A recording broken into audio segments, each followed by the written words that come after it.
Welcome to Between the Before and After, a podcast about the stories that shape us. I'm your host, Coach John McLernan, and each episode I bring you an inspiring guest with a moving story that shines a light on the power of the human spirit. Before we dive in, I want to let you know about two very important things. Number one, the stories shared here are often gritty, raw, and vulnerable, and very likely will include speaking about sensitive topics suited for a mature audience. Number two, this podcast is also broadcast live on YouTube, Twitch, Twitter, LinkedIn, and Facebook. So on whatever platform you follow myself or Freedom Nutrition Coaching, you have the opportunity to participate in this discussion during the live stream. And we encourage your participation both by commenting and asking questions. And so this podcast is about exploring the stories that take place between the before and after photos, not just in the realm of weight loss, but in all areas of life. So let's dive in. All right, I'm excited today to chat with a fellow Canadian from the west coast of Canada, coming at us from Vancouver. How you doing, Sam? Hey, doing well, John. I appreciate the opportunity of being able to share, and it's great to have another fellow Canadian. Yeah, absolutely. And I think you're quite a prolific storyteller, if I understand correctly. Don't set the expectations too high.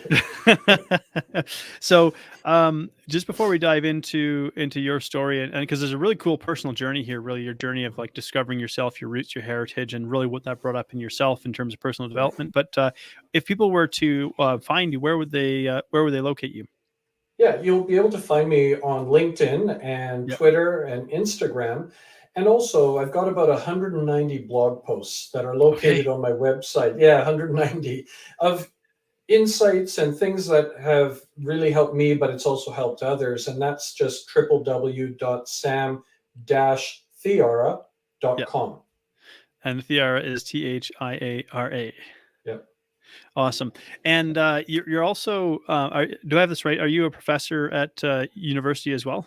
Yeah, so I'm a lecturer at Simon Fraser University at the BD School of Business, and I teach organizational behavior and the concepts of things like leadership and ethics and those really great subjects that I think help us as a society.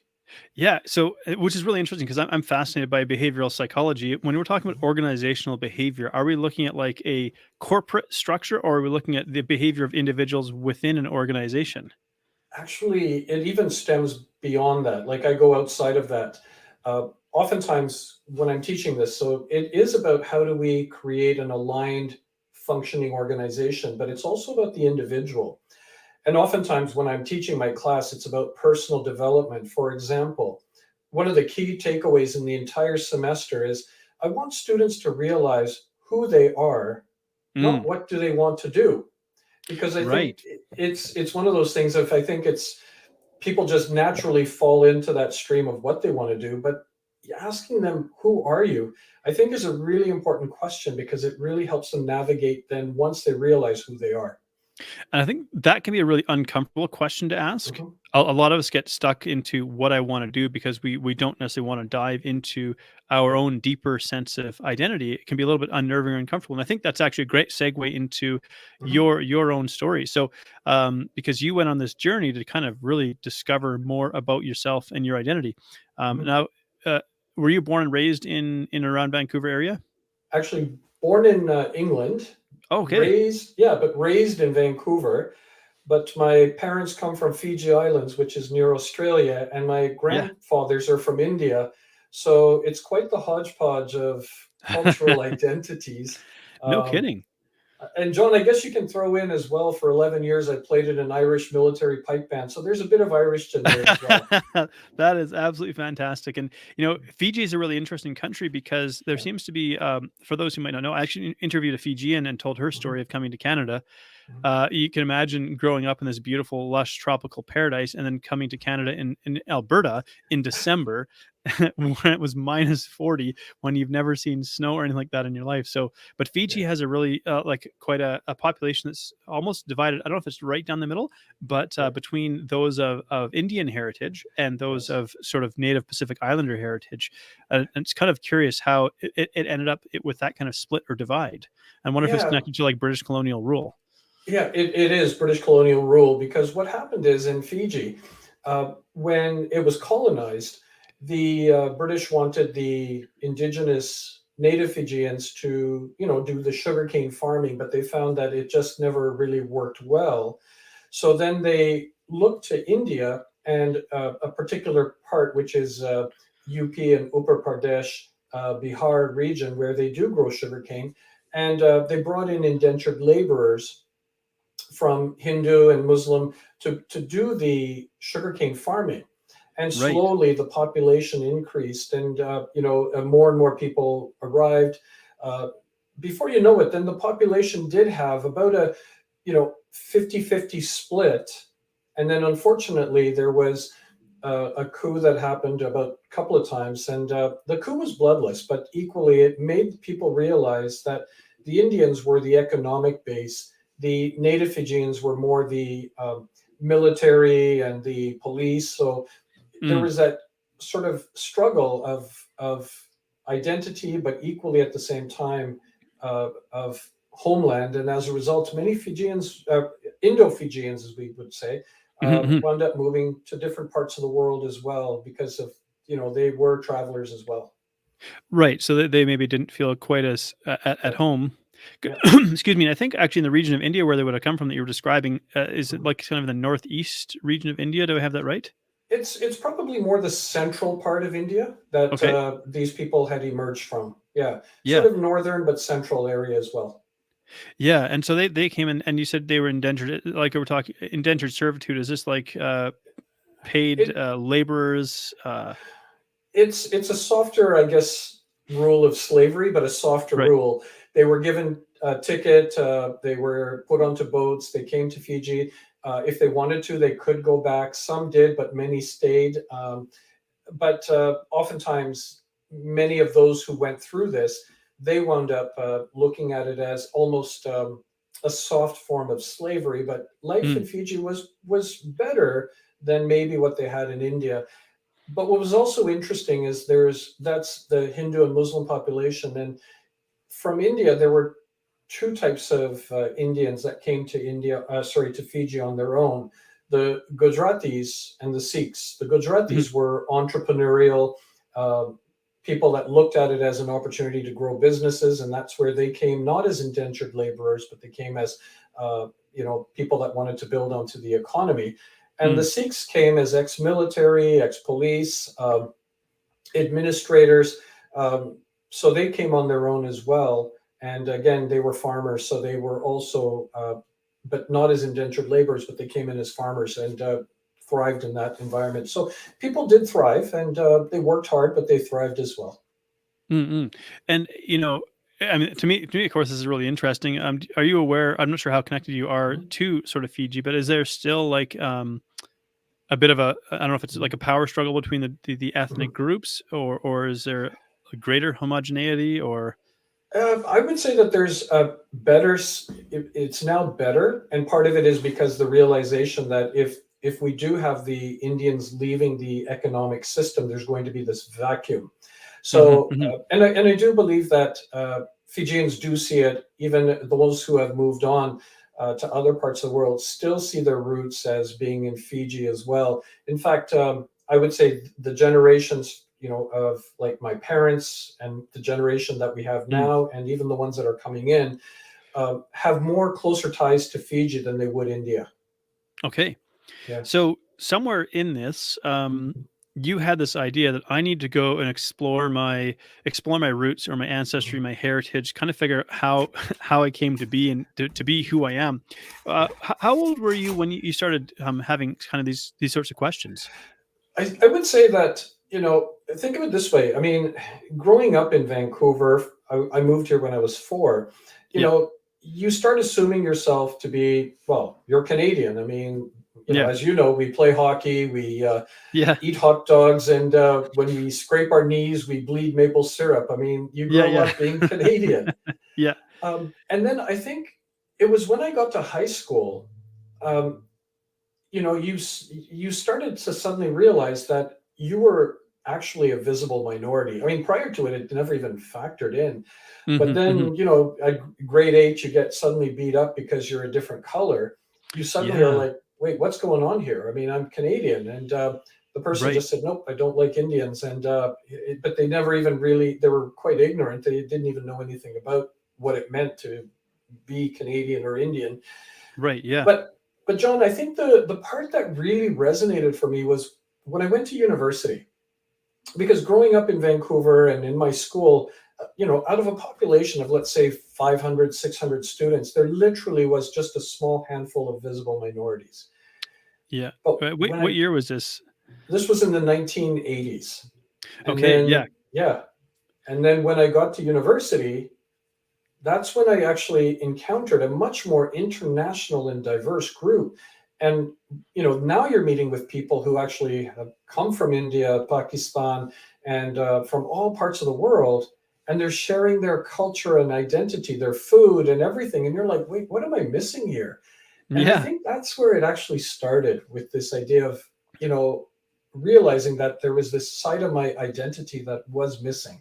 Mm-mm. And you touched on something that I just wanted to explore just Sure. briefly. Just like as a teenager, kind of getting bullied for Hmm. your skin color. Because I grew up in Mission originally, which is Hmm. just outside of Vancouver, Yeah. and I had friends Ravi and Manny growing up, and they were of Indian heritage, and we went over to their house for like blueberry pancakes. Like their mom made really Yeah. great, and we never really thought anything of it, I guess. And then we think about in Surrey, another region in the Lower Mainland Yeah. near Vancouver, there's quite a significant Surrey and Delta because the especially from the Punjabi region, there's a lot of farmers who come over Yeah. and do really great like berry farming over here. Um, but it's amazing to kind of think about, someone just saying, "I don't like you because of the color of your skin." You Yeah. know, when you probably like you don't. I don't imagine you spoke with a trace of an accent or anything like that. No. Like, No, no. you know, And it's the way I also describe it is, it's like, you grow up in Vancouver, but it's like a duck's egg rolls into a swan's nest and it hatches.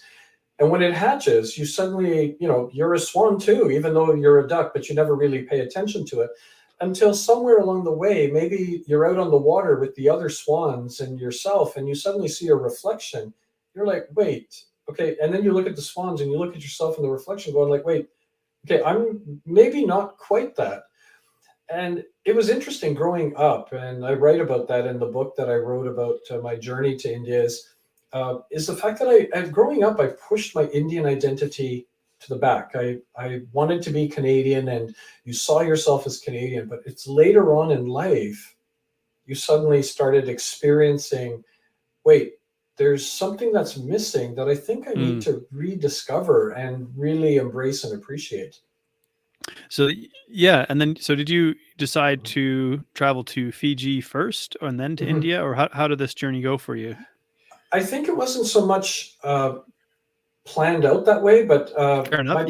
Yeah. my parents just said, look, you and your brother have never been to Fiji. You guys should go and explore Yeah. Fiji. And we went there, and John, it was interesting because all of a sudden it's like, you're in Canada and there's quite the Caucasian population here at that Hmm. time, especially.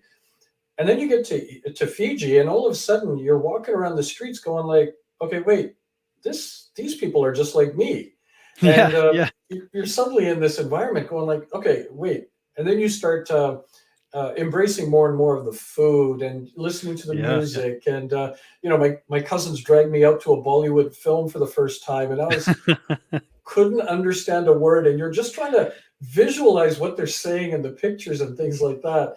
But then you Right. started embracing that. Yeah, and did you grow up speaking other than English? Did Mhm. your parents speak another language and teach you that language?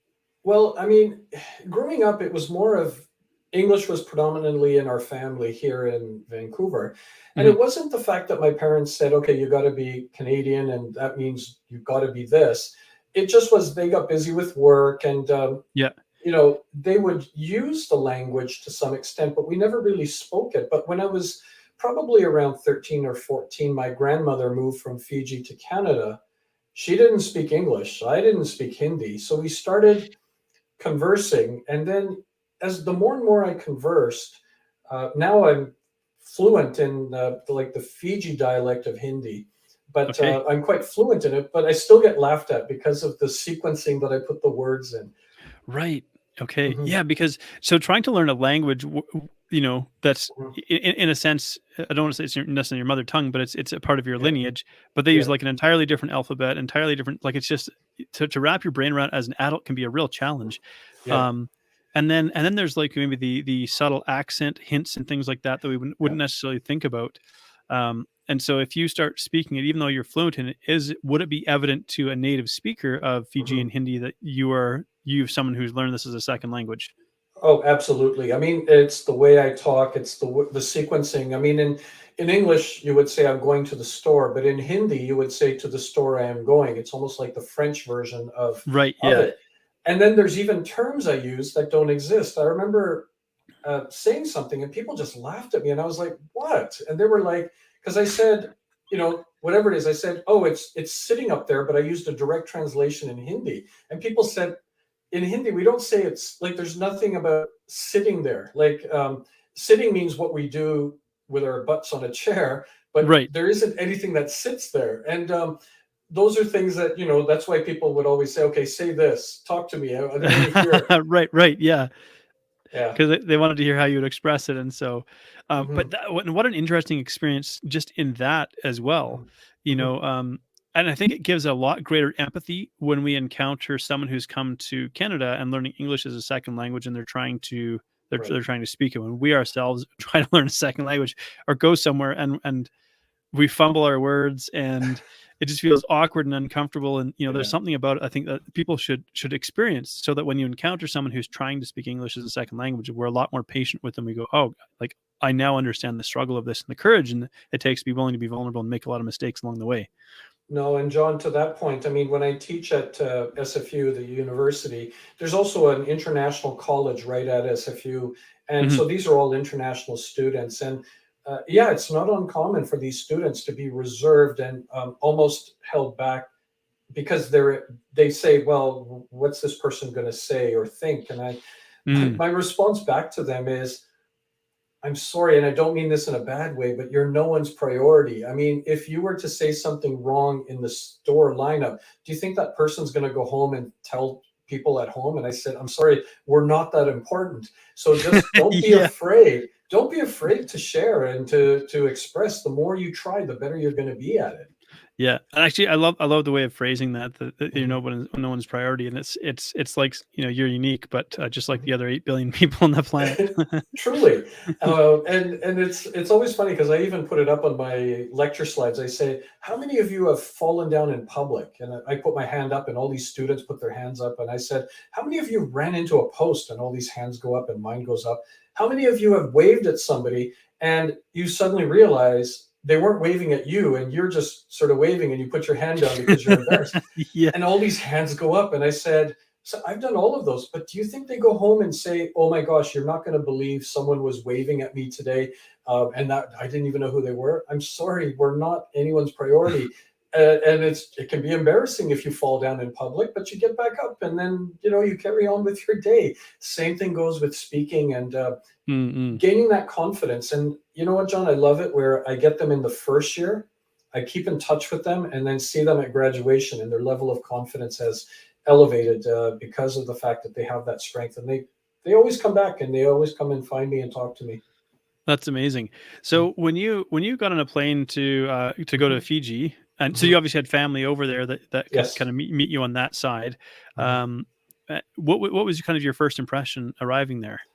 Oh man, it is paradise. Like I got there at 3 in the morning. They open the door to the plane and you get hit with the humidity at 3 in the morning, but the smell of sugarcane. Yeah, it, yeah, it was it was amazing. And then you're feeling the environment, the heat and everything. And it's Canada is well established, well developed, and Fiji is a great country that it certainly has its development as well. But then you're like, oh, there's only actually back then when I went the first time, they had television but no channels, and then like you could watch videos, and right, then eventually it was one channel. So but then you're okay because we're going out there to the beach, we're going out with our cousins to play tennis, etc. right. So it didn't matter. Yeah.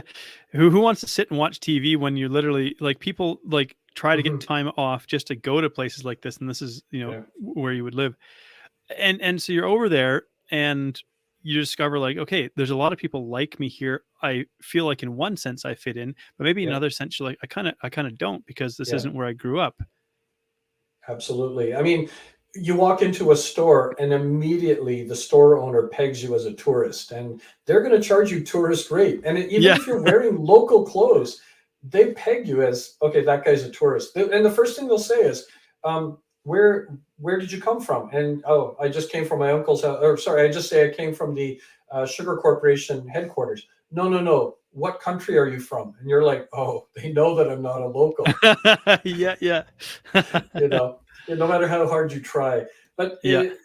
that's part of it, is the fact that, and one of the things that I think I realized when I did go to India is the difference between a tourist and a traveler. Yeah, yeah. A tourist just wants to see but not experience. And I'm not saying that that's wrong. Hmm, Um, hmm. my wife is a tourist. I'm a traveler. No, no, I want to actually get to the places. Uh, for example, one of the trips I took without my wife, I wound up sleeping on the Great Wall of China overnight, 4 hours outside of Beijing, in tents. She would Yeah. never do that because unless there's a plug in PowerPoint, I'm not going to do that. Right, Um, right, right. but I find that I need to be a traveler and experience and learn from people, listen to what people have to say, and enjoy Yeah, the yeah. culture and the food.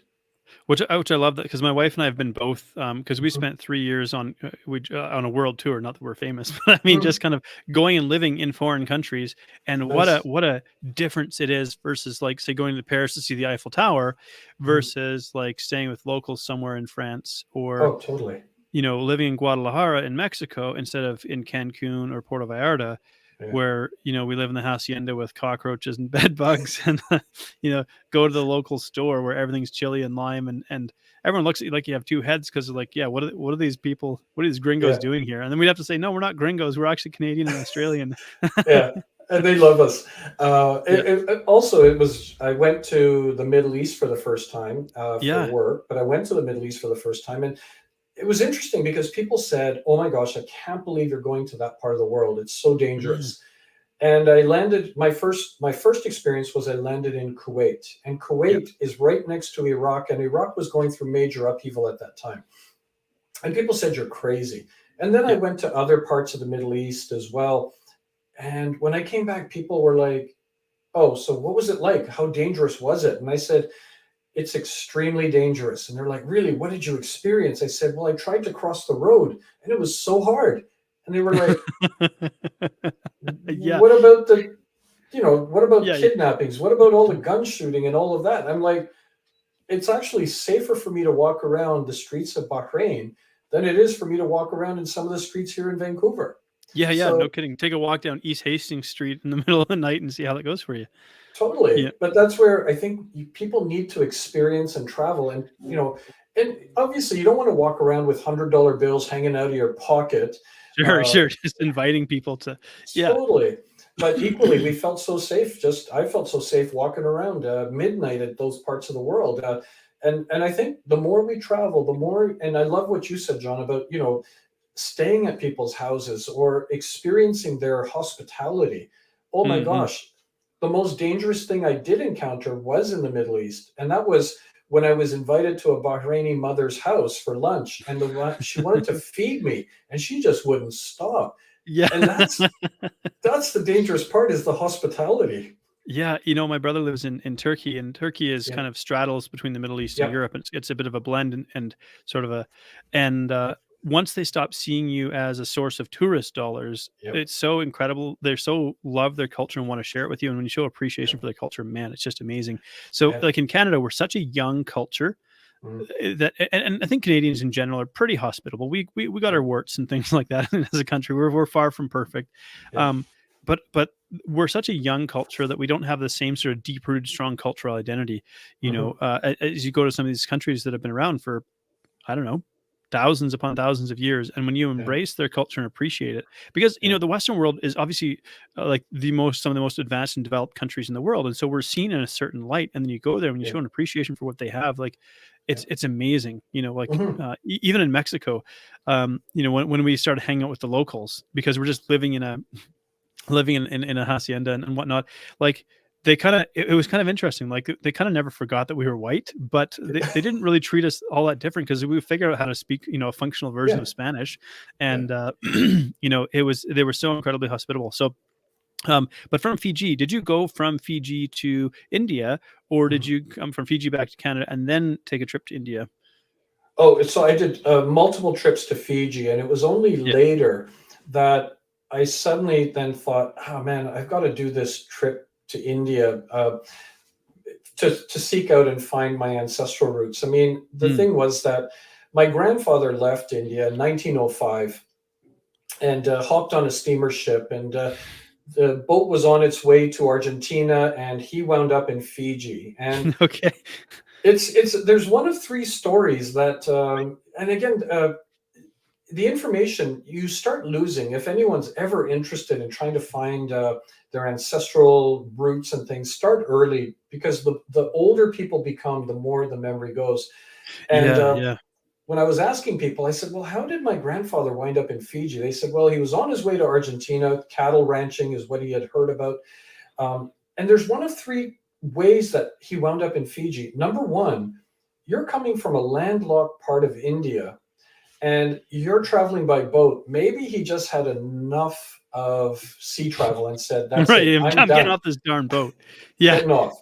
One. Number two, maybe the boat landed in Fiji and it was just this beautiful paradise. And he said, I think this is the place I'd like to settle because it's so beautiful. Yeah. Or number three, maybe he got off the boat thinking this is Argentina. The boat left and he's like, wait, this isn't Argentina? Yeah. Oh, Uh, and when your grandpa landed in Fiji, did mhm, he speak mhm. English at all? No, no. He only spoke Punjabi and Hindi, and Mhm. his English would have been very rudimentary. But then Right. my father, and the main language in Fiji is English. So I Right. Yeah. guess through the conversation later on, he may have picked up more of the English. But Yeah. that's how we think he wound up in one of those three ways. That's funny. I mean, and it Mhm, really is interesting to figure out, like, a friend of ours, he was wanted to get on a boat to Canada. He was fleeing Macedonia under communist times, and he ended up in yeah, New Zealand. And I think that the difference was how they express yes and no mhm, is the opposite of how we do it. And mhm, so it was like, "Do you want to go to New Zealand?" And he nodded his head, and they said they took that as a yes, even though he was trying to communicate no. He wanted to go to Canada, and so he wound up in New Zealand. mhm. And end up working on a railway and didn't speak a word of English over there either. So, but I Right. think that that's what makes things interesting. Now, Mhm, when I've never traveled to India. I've been to 45 countries, but I've never been to mhm. India. It is on my list. I would love to go there, but it does feel like an intimidating place because it's Yeah. it's a cultural hub, like, of the world, in a sense, like, historically speaking. It's Mhm. also this immensely diverse country with, I don't know, Yeah. thousands of dialects and how many Yep. different ethnic groups, Yep. um and just an overwhelming, like, volume of people. And I think, boy, I stand out, like, have a neon light on my head shining, like, hey, I'm a tourist, please take advantage of me in every way possible. you know Yeah. how did you feel going over to India? Yeah, and it was, I think to your point, it's absolutely correct. Like, I don't care what anyone tells you, you will never be prepared for what you are going to experience when you get to India. I mean, again, I've traveled to numerous places, and if you've been to Egypt and you've seen the traffic, if you've been to Yeah. Thailand and seen the traffic, multiply that by 10, and then that's India.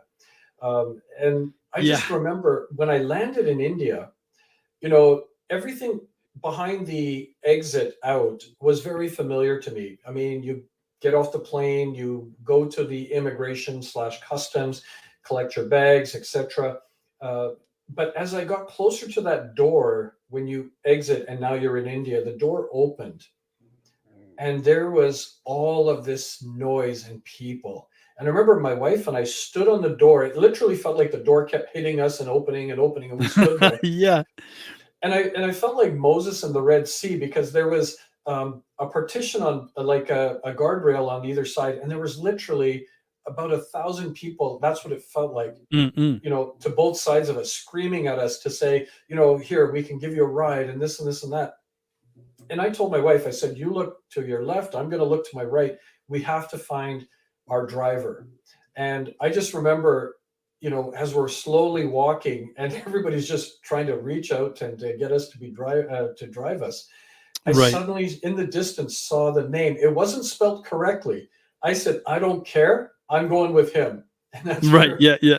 our trip started. And it really is an eye opening experience. But I think, if anybody has ever watched Monty Python, it's the Mm, best way I could describe it. You either really love Monty Python or you really hate it. There's nothing in between. You're yeah. either going to really love India or you're going to hate it. But I think if you go in with an open mind, you're going to love it. You're going to Yeah. love it. Hmm. And I mean, like I have friends of Indian heritage, and even Hmm. some who've come over from India. And of course, they always say, if you're going that way, let me know because I'll connect you some people and whatnot. And I think that Yeah. that would make me feel a little bit more at ease. Just if you can get one person who's a local who's got your back a Hmm. little bit, we know, okay, like someone's gonna look out for me because I'm like a sitting duck here, Yeah. overwhelmed by the volume, the noise, the Yeah. culture, the language. Like, and my wife and I are like we're experienced travelers, I would say. Yep. I remember getting off the plane in Manila. That sounds like a bit like Manila. Yeah. Manila is a city of like 20 plus million people. So like two-thirds, like it's the population of Australia jammed into a city. Oh, yeah. And it is just there is no organizational structure whatsoever. It is sheer madness. It is like an assault on all of your senses. Hmm. And yeah, it was quite an experience. But again, once we got out of like the big city and into sort of some of the more rural areas, it was like, okay, now I feel like I can breathe again. Like obviously Yeah. we stick out like a sore thumb, but Yeah. yeah, the big cities are just like overwhelming. So Totally. how did you and did you Hmm. have family over there that you were meeting or Nope. connecting with at all, or just no, Nope. we're just going to a hotel? And did you Yep. fly to Delhi, or where did you fly to? We flew into Delhi. And the way I best describe it is I am a foreigner going to a land that should not be foreign to me in search of a needle in a haystack and not knowing where the haystack even was. Like, that's where I Right. wanted to go find my grandfather's house. And all I had was very little information. All I had was this faded photograph, which is about 3.5 by 3.5, Yeah. dingy, which my cousin had given me because my dad's older brother had gone to India. So I had this photograph and very little information to go by. We knew that the name of the village is Chadodi. It sits about 6 miles from the town of Garshankar in the district of Hoshiarpur. So that's all I had to go by. Right. But the challenge, John, is the people who are from India, and I'd ask, and they said, "Well, I know Hoshiarpur, never heard of Chadodi. I know Garshankar, never heard of Chadodi." Right. Uh, I guess day before I left, my step cousin in Fiji said, "Look, I went to India, made it to Garshankar. The name of the village is actually Janodi, not Chadodi." So I thought, okay, Janodi. Well, I found a place called Jandoli, but no Janodi. So Jandoli, Chadodi, 5 miles, 6 miles from Garshankar. I thought, "God, okay, this has to be it." And so that became part of that journey to go find it. Uh, but it was also about identity. Like, that Indian identity, I had been sort of in the background, never really embraced it. I think the pinnacle moment on that trip for me was prior to India and in the beginning of traveling in India, my life was what I would call a thali. In other words, a thali is an Indian platter with segmented dishes. So I'm British, Canadian, Indian, and Fijian, and they're unique Right. and Right. distinct. And yeah, the Irish chutney's in there as well because of the Irish military pipe band. Yes. Yes. So I'm all of these segments. But the epiphany I had, I remember I woke up at 4 a.m. after probably about 10 days in India. And I just remember abruptly waking. And I was like, wait, I'm doing this all wrong. I was looking at my life as a thali, segmented. Hmm. But instead I said, my life is actually what we would call khichdi. Khichdi is a rice dish, an Indian rice dish that basically you go to your fridge, you pull out the vegetables, you have the rice, you add your spices and flavoring to it, and it's a blend of flavors. And I think that's Mm. the best way for me to describe myself is that the realization I had is that I'm a blend of these cultural identities and that I don't need to have it distinct. So that's, Right. I think, the identity piece that I was able to realize by going on this journey. But I had to have my mind open to all of this at the same time. And did you end up making more than one trip over to India? So I've made two trips. One was this trip, and then the other one was actually a work trip. Uh, but definitely would love to go back. I mean, and I think there are plans on going back to India, to explore even further. Right. Did the second trip back feel a little bit less intimidating? It definitely felt less intimidating. Part of it because I had experienced India, but equally at the same time, being a work trip, everything was all scheduled and planned as opposed to us planning everything. So it was a little bit easier the second time around, and I know that the third time around would be even easier. Yeah, absolutely. So, in going on this kind of journey of discovery and trying to figure yourself out, pardon me, what were you hoping to Mhm. discover in a sense? Because it seems from, if I am understanding correctly, there was like this sort of pull on the inside where you felt like I'm not entirely complete as a person because there's a part of Mhm. my heritage I don't fully understand. Right. And did going on this voyage kind of satisfy that, so to speak, or did it open up more doors and more questions? No, I think it actually satisfied it because it helped me to realize I went to India to look for my Indian identity, but the realization was I was always Indian. Hmm. Uh, and it always comes back to living in Canada. People, I mean, visibly I look Indian, but Hmm. Hmm. they come up to me and say, "What part of India are you from?" And I'm like, "Well, I was born in England, raised in Canada." No, no, no. Your parents, what part of India? My parents are from Fiji Islands near Australia, and Okay. they're like, "Are you Indian?" And it's like, "Well, my grandfathers are from India." Right. And but then equally, people are like, "Well, you're not Indian, you're Canadian." And so it was always this challenge of, you know, allowing people to start labeling. But instead, what I was able to do on this trip was to stake a claim to say, I'm Khichdi, I'm a blend of these cultures and flavors, and as a result, I'm going to embrace them all. Yeah. I don't need to justify which one I am at Yeah. whatever point in life. Mhm. I think that's a really, really powerful statement to make. I don't need to justify, almost like I don't need to justify what I am. I just am Yeah, what I am, because at the core, like all of us are human. yeah, Um, and so you've written a book about this journey. You dive into quite a bit more detail about this journey of individual discovery that you went on. yeah. What's the name of the book? So the book is called Lost and Found: Seeking the Yeah. Past and Finding Myself. And I think Yeah. the essence of the Lost and Found, the village was lost, my identity was lost, it was found, seeking the past and finding myself. Because, uh, there was a lot of noise. People said, you can't find it, you don't have enough Mm. information. Why are you even looking for the ancestral roots? Um, you know, when you find your village, if you ever find your village, you may not even get a good reception. So there was always this noise. But I wound up going further ahead and saying, nope, I'm going to do this. And I guess the best way is for me to describe it is we wound up finding this village of Jandoli. Mm.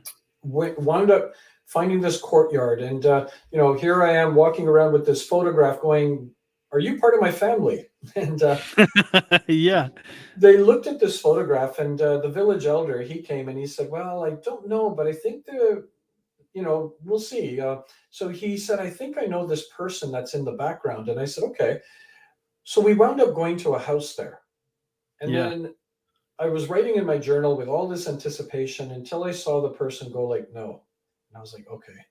But he said, wait, but I think the house is further up the road this way. So in Jandoli, what happened is we met all these beautiful people. They wanted to really help us. We went to 5 different houses. Jandoli, beautiful village, beautiful, beautiful people, but wrong village. And I remember one thing they said when we came back to the original courtyard. They said, you weren't able to find your village, but you know what? Why don't you come back tomorrow and just be part of our family? And I thought, wow, what a great Wow. statement. Yeah. Um, and then, but I didn't want to give up. So I went back to the hotel, phoned my parents, and I told my dad, I said, look, I tried, it just didn't work out. And his thing was, you know what? Just enjoy India. Don't worry about it. And my wife thought we were going shopping the next day. I said, no. I, Yeah. I told my driver when he showed up, I said, forget what everyone has said. Let's just drive to Garshankar and start talking to people. So we drove to Garshankar. And it was interesting because, yeah, it was the same thing. I've never heard of it. Nope. If you find it, you're not going to get a good reception, etc. But this one gentleman said, wait, did you say Chadodi? And we said, yeah, Chadodi. And again, carrying this photograph, he said, Chadodi, my understanding, he said, I think it's up the road this way. At this point, John, there's a lot of, I guess you could say, reservation on my side to say, okay, I don't even know if this is it. But anyways, here we go.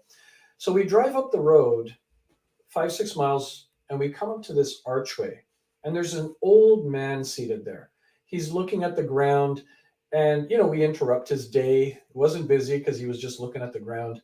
And we show him the photograph, and he looks at it. He goes, "Well, I don't know about the house, but the guy in the back looks like so and so." And I'm like, "You're like 80 years old, no glasses, and I can't even make out these people."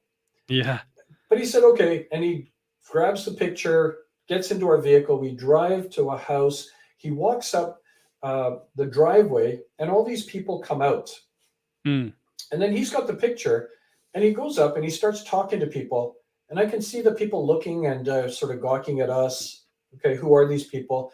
So he shows them this picture, and this one woman with a white shawl, she looks at this picture and she goes, "That's me in the picture. Who are you?" So it's like, "Are you kidding?" And I had to sort of do a double take. I said, "Wait, did I hear you correct? This is you in the picture?"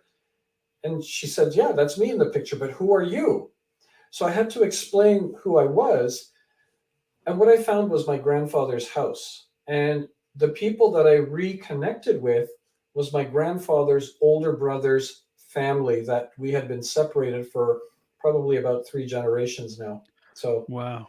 yeah, that's what the journey was. And that's why I thought it was such an important piece to write about. It's a story about rediscovery. Yeah, that's amazing. And so when you made this connection, were you received as family into like this house? Like, Yeah. Actually, I wrote about it in the book. It really hit me like a ton of bricks because she said, "You know what? You're home." And all of a sudden, it just was like this, wow. And part of it is I went out into the fields and I scooped up some dirt from our village and I brought it home to family who I know will never go there. But her words, "You're home," just really rung true to me. And it just made all the difference to say you're home. Yeah, Mhm. that's remarkable. Well, Sam, it's quite a story, and it's been a pleasure chatting with you. And I think people would really get true joy Mhm. out of reading it. And if people were to take Mhm. one nugget away from this conversation, what would you like them to take from our chat today? Yeah. The main thing I would say is, I was able to actually find my grandfather's house, but I often have conversations with people who say, "Well, that's great, but we have no connection back, or we have no idea where our ancestral roots." We have an idea, but like I, for example, was talking to a gentleman from Italy, or his background, he's Canadian or American, and he said, "My ancestral roots go back to Sicily, but we have no records whatsoever." And he felt like he was also lost. And I said, "But here's the thing. Did you go to Sicily?" And he said, "No, no, I've been to Sicily." And I said, "Yeah, but when you went to Sicily, did you feel a connection to this place?" And he said, "Well, yeah." And I said, "You did exactly the same thing I did. I just went in a different direction. But if you felt a connection to a place, then that is equally home to you." So Mm, I think from a standpoint of that, whatever your roots are or whatever, just go there with an open mind and realize that if you feel that connection, it's like you've found the place. Added to this, do it sooner as opposed to later. And yeah. the reason being is I think it's really important with regards to discovering the identity, and go with an open mind. And John, I'll just leave you with this small quote that I have in my book. It says, "Travel isn't always pretty. It isn't always comfortable. Sometimes it hurts. It even breaks your heart. But that's okay. The journey changes you. It should change you. It leaves marks on your memory, on your consciousness, on your heart, and on your body. You take something with you. Hopefully, you leave something good behind." And that was by Anthony Bourdain. And it just was a quote that just resonated with me on the Mm, essence of this, but what it means to be that traveler. I love that.